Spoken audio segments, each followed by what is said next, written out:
Yeah, Larry, it's like Danny said, if you're in Battle Creek tonight, chances are you're going to need one of these to get around a flashlight because there is a lot of power outages, several power outages throughout the area tonight. You're looking at the one right here on Columbia Drive, right by the middle school. That traffic light is out. Treat those as a four-way stop. Even if there are barricades up, we've seen some near misses through here tonight. A lot of traffic through here tonight, a lot of folks curious as to what's going on.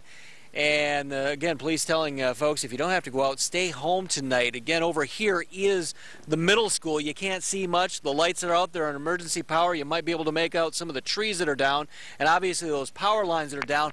But this is what the wind left of that school, of the middle school. Take a look at this chunk.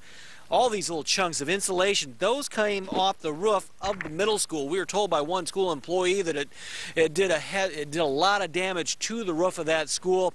A little better news to the west. One school to the west, that is the high school. That is where they have an emergency shelter set up, emergency evacuation shelter for anybody who is out of their homes tonight.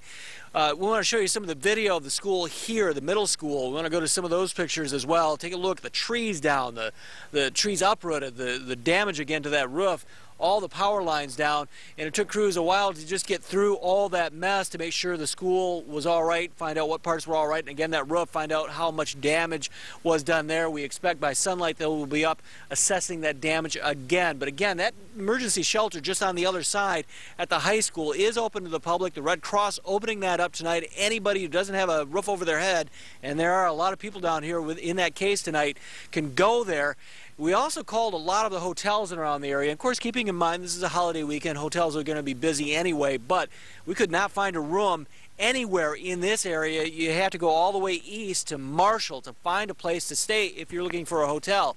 So again, that emergency shelter at Lakewood High School is open to the public. Lakeview High School open to the public if you need to get in. If you need some place to stay tonight, that will be open until they have everybody back in shape and have everybody where they can stay someplace. So that is something to keep in mind as well.